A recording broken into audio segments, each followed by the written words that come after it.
नमस्कार मेरे प्यारे दोस्तों, सीजीपीएससी प्री परीक्षा 2016-17 के सामान्य अध्ययन के पेपर के डिस्कशन में आप सभी का स्वागत है। आइए शुरू करते हैं। हम लोग इससे पहले के पूरे पेपर डिस्कस कर चुके हैं, वो आप देख सकते हैं प्लेलिस्ट में। भारतीय संस्कृति के अंतर्गत रित का क्या अर्थ है? रित क्या होते हैं? प्राकृतिक नियम होते हैं जिससे पूरा ब्रह्मांड चलता है। ये वेदों में माना गया था और इसके देवता वरुण हैं। तो ये भी पूछ सकता है रित के देवता कौन है, तो वरुण।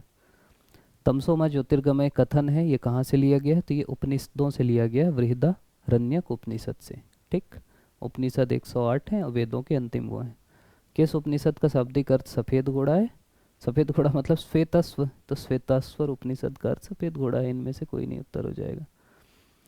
राजधानी मिलाना है। पल्लव की राजधानी कांचीपुरम ही थी, पांडे की मदुरै थी, चेर की पुडुचेरी नहीं थी। अगर आपको ये भी पता ना कि चेर का एरिया क्या था, चेर का एरिया था केरल वाला, ये एरिया था। पुडुचेरी इधर है, तो ये राजधानी तो होगी ही नहीं यार। पुडुचेरी किधर है बताना। गलत बताया क्या मैं? फिर शोल की तंजौर ठीक है, होयसल की द्वार समुद्र भी ठीक है। इनकी राजधानी करियूर थी, बाद में टुंडी भी बनती। कौन सी जोड़ी सुमेलित है? देखो ये तो आपको पता होना चाहिए। हल्दी घाटी 76 हुआ था, उत्तर ला सकते। चौसा का युद्ध ना 39 में हुआ था। फिर कन्नौज या बिलग्राम का 40 में हुआ था। दोनों हुआ था हुमायूं और शेरशाह के बीच, शेरशाह जीता था। खाजवा का युद्ध जो है 1659 में है, औरंगजेब और शाह सूजा के बीच। खेड़ा का युद्ध जो है 1707 में है, साहू जी और तारा बाई के सत्ता संघर्ष के लिए।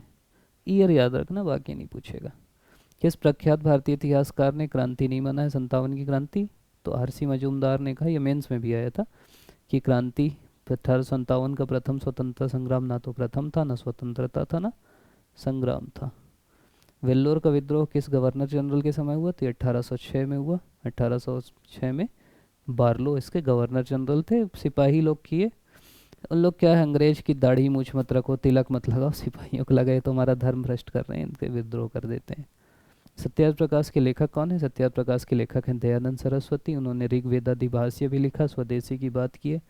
1875 में आर्य समाज की स्थापना की, हिंदी में रचना की। इनको भारत का मार्टिन लूथर किंग कहा जाता है। फरवरी 28 में आयोजित सर्वदलीय सम्मेलन की अध्यक्षता किसने की थी?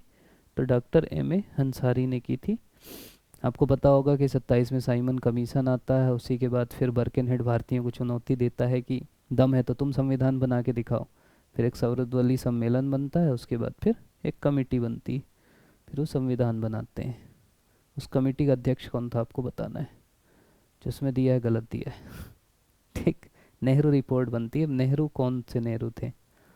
विश्व युद्धों के बीच के वर्षों में भारत में सक्रिय क्रांतिकारी आंदोलन के संबंध में कौन सा कथन सत्य है? तो कथन सत्य है कि भगत सिंह नौजवान भारत सभा के संस्थापक थे, सही बात है। चंद्रशेखर आज़ाद ने अनुशीलन समिति की स्थापना नहीं की थी, ये बिल्कुल गलत बात है। न प्रफुल्ल चाकी ने अगर आपको ईयर भी पता है ना, तो 1907 में का समय था प्रफुल्ल चाकी लोग का, तो वो HRA तो स्थापना करेंगे नहीं। ऐसा समझो कि शुरू में एक संगठन बना जिसको बोलते हैं हिंदुस्तान रिपब्लिकन एसोसिएशन, ये करीब 24 में बना। इसको चंद्रशेखर आज़ाद लोग बनाए, बिस्मिल, चंद्रशेखर आज़ाद, सचिन नाथ सान्याल, योगेश चटर्जी। फिर एक बना HSRA, इसमें सोशलिस्ट लगा दिए 1928 में फिरोज शाह कोटला में। और इसको भगत सिंह, चंद्रशेखर आज़ाद, सुखदेव राजगुरु इन लोग बनाए। ठीक। अनुशीलन समिति 1907 में वारिंद घोष और भूपेंद्र नाथ दत्त ने की। नौजवान भारत सभा भगत सिंह जब कॉलेज पढ़ते थे तब बनाए थे वो। छबील दास, यशपाल इन लोग थे, सुखदेव। इनमें से कौन सी जोड़ी सुमेलित है? लखनऊ समझौता 1916, ये बिल्कुल सही बात है। बाकी कब कब हुआ आपको बताना है। ठीक। गांधी इरविन समझौता एक एक आगे बढ़ा दिया जनरली। ठीक,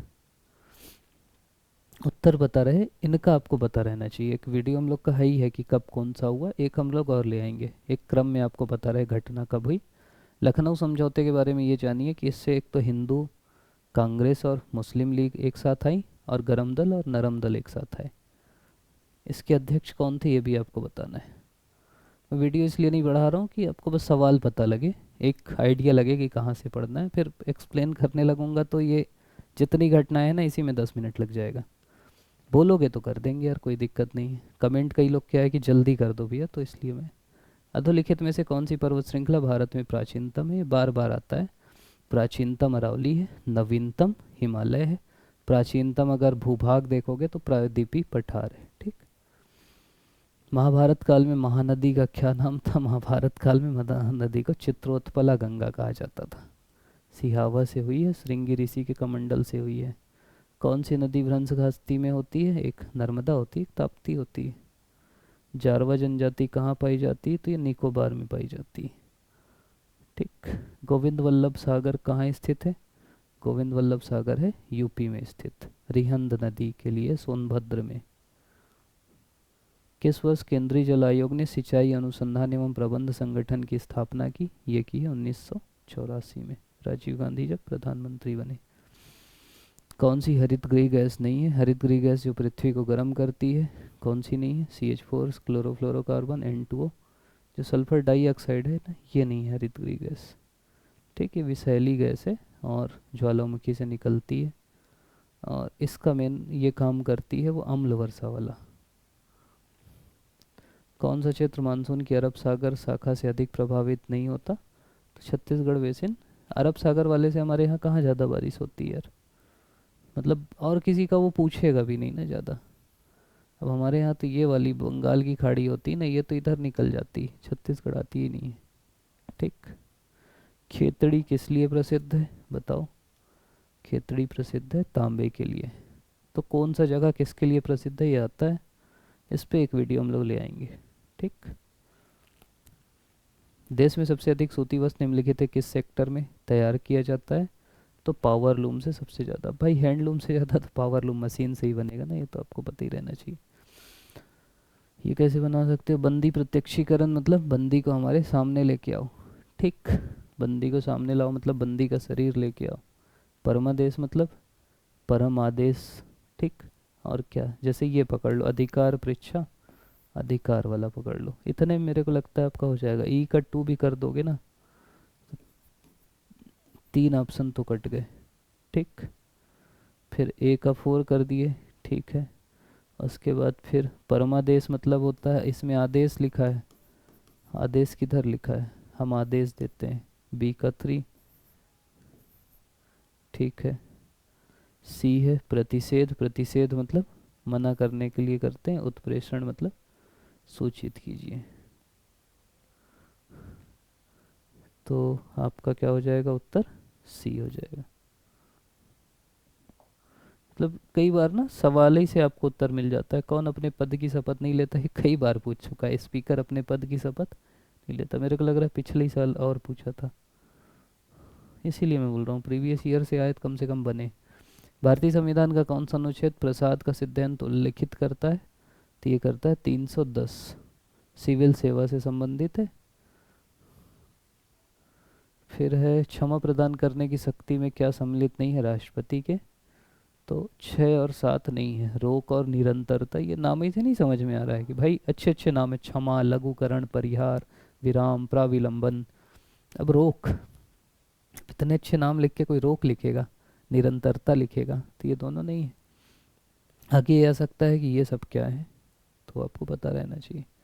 कौन से राष्ट्रपति सर्वोच्च न्यायालय में उपस्थित हुए थे जब सर्वोच्च न्यायालय में राष्ट्रपति के निर्वाचन विवाद की सुनवाई कर रहा था? कौन से राष्ट्रपति सम्मिलित हुए थे? तो उनका नाम था वीवी गिरी। ये क्या हुआ था कि इनमें ना द्वितीय चक्र की मतगणना हुई थी। तो वीवी गिरी ऐसे हैं जिनमें सेकेंड राउंड की वोटिंग हुई, इसलिए इनको न्यायालय में बुलाया गया था। एक नीलम संजीव रेड्डी थे, इसी बार हारे थे लेकिन अगले बार निर्विरोध चुने थे। तो निर्विरोध कौन से गए? नीलम निर्विरोध। ठीक। ज्ञानी जैल सिंह पॉकेट वीटो वाले हैं। फिर सही क्या है आपसे पूछ रहा है? ये समझो कि धन विधेयक ना एक छोटी चीज है और वित्त विधेयक बड़ी चीज है। अब आपको देखना है निम्नलिखित में से सही क्या नहीं है। प्रत्येक धन विधेयक वित्त विधेयक होता है, ये तो बोल सकते हो। प्रत्येक वित्त विधेयक एक धन विधेयक नहीं होता, ये भी सही। ये चित्र बना लोगे तो भाई वित्त विधेयक धन विधेयक थोड़ी होगा। वित्त विधेयक केवल लोकसभा में प्रस्तावित किया जा सकता है। वित्त विधेयक वैसे 2 टाइप का होता है। वित्त विधेयक और राष्ट्रपति के पूर्व हस्ताक्षर होते हैं। राज्यसभा वित्त विधेयक को 14 दिन तक रोक सकता है, धन विधेयक को रोक सकता है। वित्त विधेयक करने से इनकार नहीं कर सकते, ये भी धन विधेयक है। तो इसको एक बार हम लोग अच्छे से पढ़ाए हैं, वित्त विधेयक धन विधेयक क्लियर कर लेना। धन विधेयक ऐसा है जो केवल लोकसभा में आता है, अनुच्छेद 110 में। राज्यसभा 14 दिन तक रोक सकती है, लोकसभा मतलब राष्ट्रपति की पूर्वानुमति से आता है। और इसमें कोई वो नहीं रहता संयुक्त बैठक, क्योंकि अगर 14 दिन से ज़्यादा राज्यसभा रोकी तो अपने आप पास हो सकता है। लेकिन जो वित्त विधेयक है वो सामान्य विधेयक टाइप है। वित्त विधेयक दो टाइप का है, टाइप 1 टाइप 2। किस लोकसभा का कार्यकाल लगभग 6 वर्ष का था? तो पांचवी लोकसभा जो थी वो लगभग 6 वर्ष की थी, इंदिरा गांधी वाली थी ना, 71 से 77 तक करीब। यदि बजट विधानसभा में पुनर्स्थापित होने के पूर्व खुल जाए तो क्या होगा? अगर पहले ही खुल जाए तो वित्त मंत्री उसके लिए जवाबदेह होगा और उसको त्याग पत्र देना पड़ेगा। अनुसूचित क्षेत्रों में जिला पंचायत की शक्ति के विषय में क्या सही है? तो सभी सही है। लघु जलाशयों की योजना, सामाजिक सेक्टर, जनजातीय उपयोजना, अच्छी अच्छी चीज़ है तो सब रहता है। जिला न्यायाधीश शब्द संविधान के किस अनुच्छेद से आया है? तो यह अनुच्छेद 233 से। नगर पालिका परिषद का चुनाव लड़ने के लिए अर्हता क्या है? तो अर्हता है अध्यक्ष पद है तो उसकी आयु 25 साल से कम नहीं होना चाहिए, पार्षद के लिए 21 साल नहीं होना चाहिए। और तीसरी अर्हता क्या है? ये कोई भी व्यक्ति अध्यक्ष और पार्षद का चुनाव एक साथ लड़ सकता है। देखो अलग अलग दिया, अध्यक्ष के लिए 25, पार्षद के लिए 21। तो दोनों में चुना जा सकता है, लेकिन 7 दिन के अंदर इस्तीफा देना पड़ेगा। ठीक। यदि पंचायत और छावनी बोर्ड के मध्य विवाद हो तो अंतिम निर्णय कौन लेगा? तो ये लेगा राज्य सरकार, केंद्र सरकार के अनुमोदन के बाद। खंड और जिला पंचायतों की सीमा परिवर्तन की अधिसूचना कौन जारी करता है? तो ये करता है राज्यपाल। नगर पालिका परिषद के अध्यक्ष के प्रत्यावर्तन के विषय में सही क्या है? तो इसके बारे में सही है, पार्षद 3-4 निर्वाचित सदस्यों के हस्ताक्षरित प्रस्ताव के द्वारा प्रत्यावर्तन की प्रक्रिया चालू होगी, 3/4 से प्रारंभ होगी। उसके बाद सामान्य मतदाताओं द्वारा बहुमत से पारित होने पर अध्यक्ष को प्रत्यावर्तित किया जा सकता है। और पूरे कार्यकाल में केवल एक बार चालू किया जा सकता है। ठीक। तो ये दो, यदि परिषद बहुमत से प्रस्ताव पारित करती तो कलेक्टर पहला है 3/4 निर्वाचित सदस्यों के हस्ताक्षरित प्रस्ताव के द्वारा प्रत्यावर्तन की प्रक्रिया प्रारंभ की जा सकती है।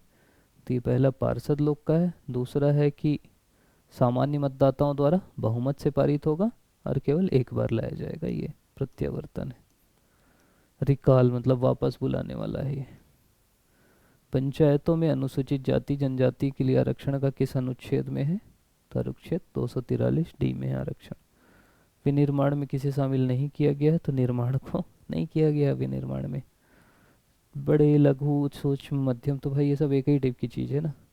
8 कोर सेक्टर में किसे शामिल नहीं किया गया है? तो रसायन को नहीं किया गया, बाकी सब शामिल हैं। आपको भी देखना पड़ेगा कौन सा किसका है, जैसे कोयला है, क्रूड ऑयल है, प्राकृतिक गैस है, रिफाइनी है, उर्वरक है, स्टील है, सीमेंट और विद्युत है। ये तो बेरोजगारी दर तो अब नहीं आ जाएगी। ये उस समय सी रंगराजन 32 रुपये और 47 रुपये बोले थे। विनिर्माण नीति कब जारी की गई? ये तो करेंट का सवाल है, 2011 वाला। पिछले एक दशक में भारत किस क्षेत्र में सर्वाधिक प्रत्यक्ष विदेशी निवेश प्रवाह आकर्षित किया? तो ये सेवा क्षेत्र में किया था। निकट दृष्टिकोश या मायोपिया किससे ठीक किया जा सकता है? तो अवतल लेंस से किया जा सकता है। 220 वाट जनरेटर से एक बल्ब जुड़ा है, धारा 0.5 एम्पियर है, तो शक्ति क्या है, कितनी है? दोनों को गुणा कर दो तो कितना आ जाएगा? 110 वाट। तो power is equal to V I होता है ना, तो V इंटू आई कर दो। कौन प्राकृतिक गैस का मुख्य घटक है? तो मीथेन है। जल गैस क्या है? CO+H2। ये बिल्कुल फैक्ट है, इसको याद रखो, आ गया तो ध्यान रहे। एंटासिड क्या है? एंटासिड है भस्म, मतलब एंटासिड मतलब एसिड के एंटी। ठीक। तो कौन है भस्म? मतलब क्षार जो है वही एंटासिड है। ठीक। बेस, संचारण के उदाहरण है सबई है, सिल्वर पे काले रंग, तांबे पे हरे रंग, लोहे पे भूरे रंग। ये सब है। बेकिंग सोडा क्या है, देखो ये हर बार आता है, बेकिंग सोडा, धावन सोडा, तो ये ध्यान रखना, sodium hydrogen carbonate baking soda है। सूरज धारा योजना किससे संबंधित है, सूरज धारा बीज अतिला बदली संबंधित है।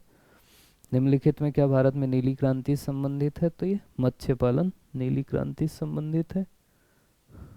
वायुसेना का पहला लड़ाकू विमान क्या है, तो तेजस है। 10% नियम किससे संबंधित है, यह भी अपन पर्यावरण पढ़ेंगे भी। ऊर्जा का खाद्य के रूप में एक पोषण से दूसरे पोषण, इस तरह से समझना, उससे 10% बस ऊर्जा पहुंचती, बाकी नहीं पहुंच पाती। मतलब जैसे घास के मैदान में सूर्य से 1000 जूल ऊर्जा प्राप्त करते हैं, तो इसे खाने वाला हिरन केवल 100 जूल ऊर्जा प्राप्त करता है, और फिर उसका भी मतलब 10% और आगे आता है। कौन खाद्य श्रृंखला का निर्माण करता है, तो सीधी सी बात है यार, देख के समझ, घास गेहूं आम थोड़ी करेगा, ठीक, घास बकरा, बकरे को आदमी खाएगा, तो ये फिर भी बन रहा है। फिर आपका प्रादेशिक आ गया, तो ये हमारा नॉर्मल सामान्य ज्ञान था। जल्दी जल्दी मैं इसलिए किया कि एग्ज़ाम आपका पास है। आप लोग बोलोगे ना कमेंट में कि नहीं भैया एक एक करके पढ़ाओ, तो अपन वो भी पढ़ा देंगे। पीडीएफ जो आप लोग बोल रहे हैं, पीडीएफ टेलीग्राम चैनल में मैं डाल दिया हूँ पहले, इसलिए बार बार नहीं डाल रहा हूँ। आप लोग अभी तक देख रहे हैं, इसके लिए आप सभी का बहुत बहुत धन्यवाद।